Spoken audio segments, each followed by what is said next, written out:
ಶ್ರೀ ಗುರುಗಾಥ ಅಧ್ಯಾಯ 31. ನೀಲನಕ್ಷೆಯಲ್ಲಿತ್ತು ದಿವ್ಯ ಸ್ಪರ್ಶ ಶಕ್ತಿ. ನೋಡು ನಾಗಶರ್ಮ, ಒಂದು ಕಟ್ಟಡದ ನೀಲನಕ್ಷೆಯನ್ನು ದಿವ್ಯ ದೃಷ್ಟಿಯಿಂದ ವೀಕ್ಷಿಸಿ ಶ್ರೀ ಗುರುಗಳು ರಕ್ಷಣೆ ಒದಗಿಸಿದ್ದರು. ಕಟ್ಟಡದ ಮಾಲೀಕರು ಗುರುಗಳ ಗಮನಕ್ಕೆ ತರದೆ ಒಂದು ಬದಲಾವಣೆ ಮಾಡಿದ್ದರು. ಅದರ ಪರಿಣಾಮವೇನಾಯಿತು ಎಂಬುದಕ್ಕೆ ಈ ಪ್ರಸಂಗವನ್ನು ಹೇಳುತ್ತೇನೆ, ಕೇಳು. ಜಿಲ್ಲಾ ಕೇಂದ್ರದ ಒಂದರ ಸಹೋದರರು ಕಠಿಣ ಪರಿಶ್ರಮ ಛಲದಿಂದ ಮೇಲೆ ಬಂದವರು. ಅವರು ಆ ಸ್ಥಳದ ಜನರ ಅಗತ್ಯತೆಗೆ ಅನುಗುಣವಾಗಿ ಮನೆಗೆ ಸನಿಹದ ಬಡಾವಣೆಯಲ್ಲಿ ವಿಶಾಲವಾದ ಕಲ್ಯಾಣ ಮಂಟಪ ನಿರ್ಮಿಸಲು ನಿರ್ಧರಿಸಿದರು. ಒಂದು ದಿನ ಅವರು ಗುರುವರ್ಯರ ಬಳಿಗೆ ತೆರಳಿದರು.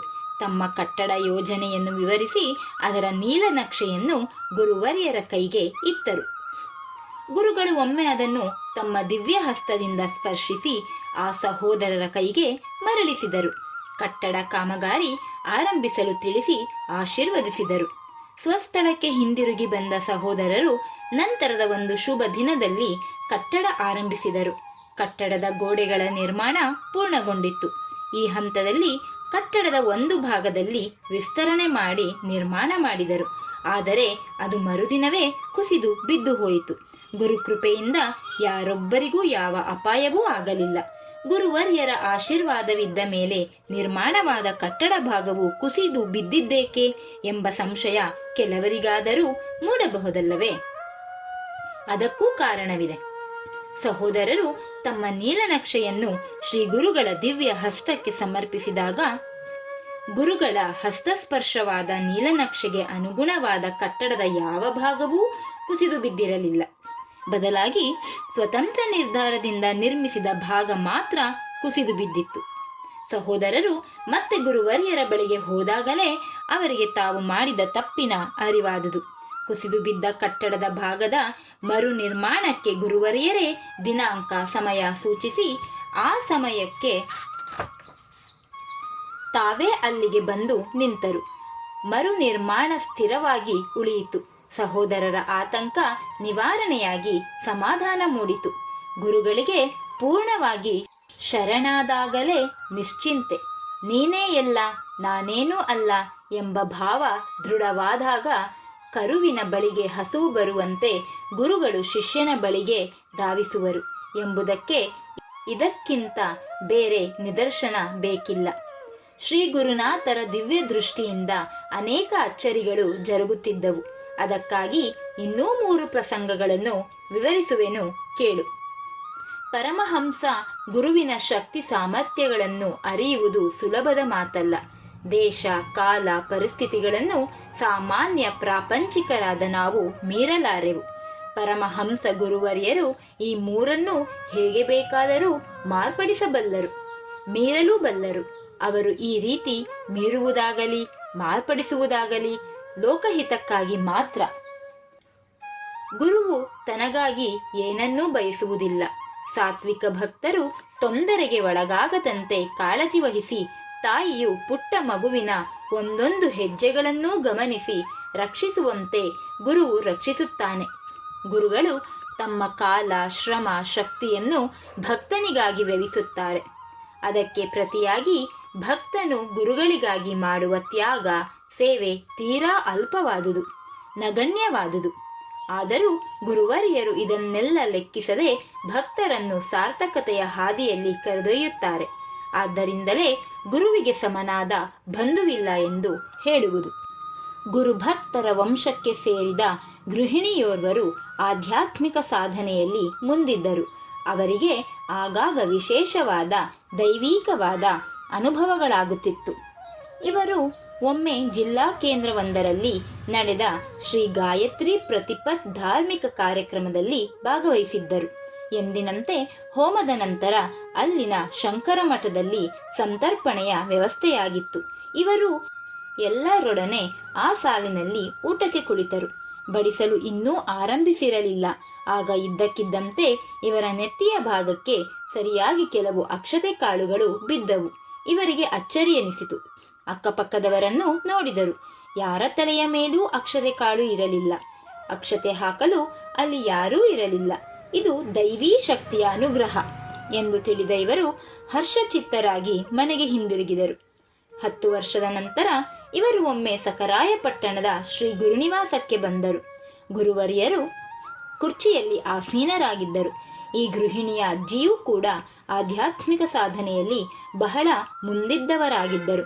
ಆದುದರಿಂದ ಗುರುಭಕ್ತರ ಈ ವಂಶದ ಬಗೆಗೆ ಗುರುವರಿಯರಿಗೆ ಮೆಚ್ಚುಗೆ ಇತ್ತು.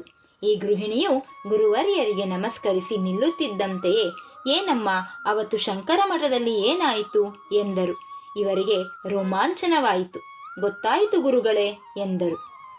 ಶ್ರೀ ಗುರುಗಳು ತಾವಿದ್ದ ಸ್ಥಳದಿಂದಲೇ ಬೇರೆ ಬೇರೆ ಸ್ಥಳಗಳಲ್ಲಿ ಆಧ್ಯಾತ್ಮಿಕ ಮಾರ್ಗದಲ್ಲಿರುವವರನ್ನು ಗುರುತಿಸಿ ಅನುಗ್ರಹಿಸುವವರಾಗಿದ್ದರು. ಅನುಗ್ರಹ ಬೇಕಿದ್ದವರು ತಮ್ಮ ಬಳಿಗೆ ಬರಲಿ ಎಂದು ಗುರುಗಳು ಎಂದೂ ನಿರೀಕ್ಷಿಸುತ್ತಿರಲಿಲ್ಲ. ಭಕ್ತರು ಎಷ್ಟೇ ದೂರದಲ್ಲಿದ್ದರೂ ಸಖರಾಯಪಟ್ಟಣಕ್ಕೆ ಬರದಿದ್ದರೂ ಅವರನ್ನು ಅನುಗ್ರಹಿಸುತ್ತಿದ್ದರು ಎಂಬುದಕ್ಕೆ ಈ ಪ್ರಸಂಗವೇ ಸಾಕ್ಷಿ. 100 ಮೈಲಿಗಳ ದೂರದಿಂದ ಅಕ್ಷತೆ ಕಾಳುಗಳ ಮೂಲಕ ಆಧ್ಯಾತ್ಮಿಕ ಸಾಧಕರನ್ನು ಆಶೀರ್ವದಿಸಿದ ಈ ಪ್ರಸಂಗ ಗುರುಭಕ್ತರಲ್ಲಿ ಅಮೃತ ಸಂಚಲನವನ್ನು ಸೃಷ್ಟಿಸುವಂತಹುದಾಗಿದೆ. ಸಖರಾಯಪಟ್ಟಣದಿಂದ ಸಾಕಷ್ಟು ದೂರದಲ್ಲಿದ್ದ ಗೃಹಿಣಿಯೋರ್ವರು ಅವರ ಮನೆಯಲ್ಲಿದ್ದ ಶ್ರೀ ದತ್ತಾತ್ರೇಯ ಮಹಾಪ್ರಭುಗಳ ಚಿತ್ರದ ಮುಂದೆ ತಮ್ಮ ಅಳಲು ಅನಿಸಿಕೆಗಳನ್ನು ಹೇಳಿಕೊಳ್ಳುತ್ತಿದ್ದರು. ಭಾವಪರವಶತೆಯಿಂದ ಪ್ರಾರ್ಥನೆ ಮಾಡಿಕೊಳ್ಳುತ್ತಿದ್ದರು. ನಂತರ ಇವರು ಸಖರಾಯಪಟ್ಟಣದ ಶ್ರೀ ಗುರುನಿವಾಸಕ್ಕೆ ಬಂದಾಗ ಗುರುಗಳು ಆಗ ಆ ರೀತಿ ಏಕೆ ಹೇಳಿದೆ, ಹಾಗೇಕೆ ಕೊರಗಿದೆ, ಆ ರೀತಿ ದುಃಖ ಪಡುವುದೇಕೆ, ನಾನಿದ್ದೇನೆ, ಧೈರ್ಯವಾಗಿರು ಎಂದು ಸಮಾಧಾನ ನೀಡಿ ಆಕೆಯ ಕಷ್ಟ ಕಾರ್ಪಣ್ಯಗಳ ಕಾರ್ಮೋಡವನ್ನು 1-2 ದಿನಗಳಲ್ಲಿಯೇ ಚೆದುರಿಸಿ ಆಕೆಯ ಮನಸ್ಥಿತಿಯನ್ನು ಶುಭ್ರ ನೀಲಾಕಾಶವನ್ನಾಗಿ ಮಾಡುತ್ತಿದ್ದರು. ಪರಮಹಂಸ ಗುರುವರಿಯರಿಗೆ ಇವೆಲ್ಲವೂ ಉಸಿರಾಟದಷ್ಟೇ ಸಹಜ, ಸುಲಭ. ನಾವು ಪವಾಡದ ಫಲಿತಾಂಶವನ್ನು ನೋಡುತ್ತೇವೆ, ಆದರೆ ಅದರ ಪ್ರಕ್ರಿಯೆಯನ್ನು ಅರಿಯಲಾರೆವು. ಏಕೆಂದರೆ ನಮ್ಮನ್ನು ಪ್ರಾಪಂಚಿಕತೆಯ ಮುಸುಕು ಪೂರ್ಣವಾಗಿ ಆವರಿಸಿದೆ. ಆ ಮುಸುಕನ್ನು ಕೊಂಚ ಸರಿಸಿ ಪರಮಾರ್ಥದ ಬೆಳಕನ್ನು ಅತ್ಯಲ್ಪ ಪ್ರಮಾಣದಲ್ಲಿ ಮಾತ್ರ ನೋಡುತ್ತಿದ್ದೇವೆ. ಗುರುಗಳೇ ಬೇಕು, ಪರಮಾತ್ಮನೇ ಬೇಕು ಎಂದು ನಾವು ಹಠ ಹಿಡಿದು ಅಳುತ್ತಿಲ್ಲ, ಕಣ್ಣೀರಿಡುತ್ತಲೂ ಇಲ್ಲ. ಹೆಚ್ಚಿನ ಮಂದಿಗೆ ದೇವರು ಮತ್ತು ಗುರುಗಳ ನೆನಪಾಗುವುದು ಸಮಸ್ಯೆ ಎದುರಾದಾಗ ಮಾತ್ರ. ಆದರೆ ನಿಷ್ಠಾವಂತ ಗುರುಭಕ್ತರ ಸಮೂಹವನ್ನು ನಾವು ಸಖರಾಯಪಟ್ಟಣದಲ್ಲಿ ನೋಡಬಹುದಾಗಿತ್ತು. ಆ ಸಮೂಹದಲ್ಲಿದ್ದವರು ಶ್ರೀ ಗುರುಗಳ ಸೇವೆ, ಗುರುಭಕ್ತರ ಸೇವೆ ಮತ್ತು ಗುರುದರ್ಶನಕ್ಕಾಗಿ ಮಾತ್ರವೇ ಹಂಬಲಿಸಿ ಬರುತ್ತಿದ್ದರು. ಅಂತಹ ಗುರುಭಕ್ತರನ್ನು ನೋಡುವುದೂ ಒಂದು ಭಾಗ್ಯವೇ ಸರಿ. ಶ್ರೀ ಗುರುಗಳ ದಿವ್ಯ ದೃಷ್ಟಿಗೆ ಸಂಬಂಧಪಟ್ಟಂತೆ ಇನ್ನೂ 2 ಪ್ರಸಂಗಗಳಿವೆ, ಕೇಳು ಶರ್ಮ. ಭಗವಂತನಾದ ಗುರು ಚಕ್ರವರ್ತಿಯು ಜ್ಞಾನ ಭಾಸ್ಕರನು. ವಿಶ್ವದ ಸ್ಥಿತಿ ಪ್ರಲಯದ ಸಾಕ್ಷಿಯಾಗಿ ಎಚ್ಚೆತ್ತೇ ಇರುವ ಅವನ ಕಿರಣಗಳು ಶರಣೆಂದು ತಲೆಬಾಗಿದವರತ್ತ ಹರಿಯುತ್ತಲೇ ಇರುತ್ತದೆ ಎಂದು ಶ್ರೀ ಗುರುಗೀತಾ ಹೇಳಿದೆ. ನಮ್ಮ ಗುರುಗಳು ಸರ್ವಸಾಕ್ಷಿಯಾಗಿದ್ದರು. ಸಾಕ್ಷಿನ್ ಎಂಬುದಕ್ಕೆ ಸಂಸ್ಕೃತದಲ್ಲಿ ಬ್ರಹ್ಮ ಎಂಬ ಅರ್ಥವಿದೆ. ಗುರುವು ಪ್ರತ್ಯಕ್ಷ ಪರಬ್ರಹ್ಮ ಎಂಬುದು ಇದರಿಂದ ದೃಢವಾಗುತ್ತದೆ. ಪರಬ್ರಹ್ಮನು ಇಲ್ಲದ ಸ್ಥಳವೇ ಇಲ್ಲ. ಆ ರೀತಿಯಲ್ಲಿ ಪರಬ್ರಹ್ಮ ಪರಮಾತ್ಮನು ಎಲ್ಲವನ್ನೂ ವ್ಯಾಪಿಸಿಕೊಂಡಿದ್ದಾನೆ, ಎಲ್ಲದರೊಳಗೂ ಇದ್ದಾನೆ. ನಮ್ಮ ಗುರುವರಿಯರು ಇಂತಹ ಪರಬ್ರಹ್ಮ ಭಾವದಲ್ಲಿ ಇರುತ್ತಿದ್ದರು. ಅನೇಕ ವೇಳೆ ಅವರ ಕಣ್ಣುಗಳಿಂದ ದಿವ್ಯ ಕಾಂತಿಯು ಹೊರಸೂಸುತ್ತಿತ್ತು. ಅವರ ದಿವ್ಯ ನೇತ್ರಗಳು ವಜ್ರಕಾಂತಿಯನ್ನು ಪಡೆದಿದ್ದವು ಎಂಬುದು ಅನೇಕ ಭಕ್ತರ ಅಭಿಮತ. ಹಲವು ವೈಚಾರಿಕ ಲೇಖನಗಳನ್ನು ಬರೆದಿದ್ದ ಬರಹಗಾರರೊಬ್ಬರು ತಮ್ಮ ಶ್ರೀ ಗುರುಗಳ ದರ್ಶನಕ್ಕಾಗಿ ಆಗಾಗ ಶ್ರೀ ಗುರುನಿವಾಸಕ್ಕೆ ಬರುತ್ತಿದ್ದರು. ಒಮ್ಮೆ ಅವರು ಗುರುಗಳ ಎದುರಿನಲ್ಲಿ ಭಕ್ತಿ ಭಾವದಿಂದ ಮೌನವಾಗಿ ಕುಳಿತಿದ್ದಾಗ ಶ್ರೀ ಗುರುನಾಥರು ಅವರನ್ನು, ನೀವು ಮದುವೆ ವಿಚಾರವಾಗಿ ಒಂದು ಲೇಖನ ಬರೆದಿದ್ದೀರಲ್ಲ, ಅದೇನು ವಿಚಾರ, ಸ್ವಲ್ಪ ಹೇಳಿ ಎಂದರು. ಅವರು ತುಂಬಾ ಪ್ರಯತ್ನ ಪಟ್ಟರೂ ಯಾವ ಲೇಖನ ಎಂದು ನೆನಪಾಗಲಿಲ್ಲ. ನೆನಪಾಗುತ್ತಿಲ್ಲ ಗುರುಗಳೇ ಎಂದರು. ಆಗ ಗುರುಗಳು, ಹೋಗ್ಲಿ, ಪರವಾಗಿಲ್ಲ ಬಿಡಿ ಎಂದರು. ಎಂದಿನಂತೆ ಮಧ್ಯಾಹ್ನದ ಪ್ರಸಾದ ಸ್ವೀಕರಿಸಿದ ಬಳಿಕ ಅವರು ಊರಿಗೆ ವಾಪಸ್ಸಾದರು. ಮನೆ ಬೀಗ ತೆಗೆದು ಒಳಗೆ ಕಾಲಿಟ್ಟಾಗ ಗುರುದರ್ಶನಕ್ಕೆ ಹೊರಡುವ ಹಿಂದಿನ ರಾತ್ರಿ ಬರೆದು ಟೇಬಲ್ ಮೇಲೆ ಹಾಗೆಯೇ ಇಟ್ಟ ಲೇಖನದ ಹಸ್ತಪ್ರತಿ ಕಣ್ಣಿಗೆ ಬಿದ್ದಿತು. ಫೈಲ್ ತೆಗೆದು ನೋಡೋಣ ಎಂದು ನೋಡಿದರು. ನಂತರ ಪ್ರಕಟಣೆಗೆ ಕಳಿಸಿದರಾಯಿತು ಎಂದು ಕೈಗೆ ತೆಗೆದುಕೊಂಡರು. ಶೀರ್ಷಿಕೆ ಏನು ಕೊಟ್ಟಿದ್ದೆ ಎಂದು ನೋಡಿದರೆ ಆ ಲೇಖನವೇ ನಮ್ಮ ವಿವಾಹ ಪದ್ಧತಿಯ ವಿಶ್ಲೇಷಣೆ ವಿಮರ್ಶನೆಯನ್ನು ಒಳಗೊಂಡಿತ್ತು. ದೂರದ ಜಿಲ್ಲಾ ಕೇಂದ್ರದ ತಮ್ಮ ಮನೆಯಲ್ಲಿ ಕುಳಿತು ಬರೆದಿಟ್ಟ ಲೇಖನವನ್ನು ತಾವಿದ್ದಲ್ಲಿಯೇ ಗುರುಗಳು ಓದಿಯಾಗಿತ್ತು. ಇದಕ್ಕಿಂತ ಬೇರೆ ಅಚ್ಚರಿ ಏನಿದೆ? ದೇಶ ಕಾಲಗಳ ಮಿತಿ ಪ್ರಾಪಂಚಿಕರಾದ ನಮಗೆ ಮಾತ್ರ. ಅವಧೂತರು ಈ ಮಿತಿಯನ್ನು ಮೀರಿ ಲೋಕೋದ್ಧಾರ ಕಾರ್ಯಕ್ಕಾಗಿಯೇ, ಧರ್ಮ ಜಾಗೃತಿಯ ಸಲುವಾಗಿಯೇ, ಮೌಲ್ಯಗಳ ಮರುಸ್ಥಾಪನೆಗಾಗಿಯೇ ಜನಿಸಿ ಬಂದವರು.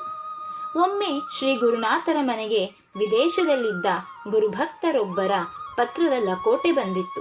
ಆ ದಿನ ಶ್ರೀ ಗುರುನಾಥರು ಮನೆಯಲ್ಲಿಯೇ ಇದ್ದರು. ಸೇವೆಗೆ ನಿಂತಿದ್ದ ಯುವ ಗುರುಭಕ್ತನೋರ್ವನು, ಗುರುಗಳೇ, ವಿದೇಶದಲ್ಲಿರುವ ಭಕ್ತರು ಪತ್ರ ಬರೆದಿದ್ದಾರೆ, ಲಕೋಟೆ ತೆರೆಯಲೇ ಎಂದು ಕೇಳಿದ. ಆಗ ಶ್ರೀ ಗುರುನಾಥರು, ಬೇಡ, ಪೆನ್ನು ಕಾಗದ ತೆಗೆದುಕೊಳ್ಳಯ್ಯ, ನಾನು ಹೇಳುವುದನ್ನು ಬರೆದುಕೋ ಎಂದರು.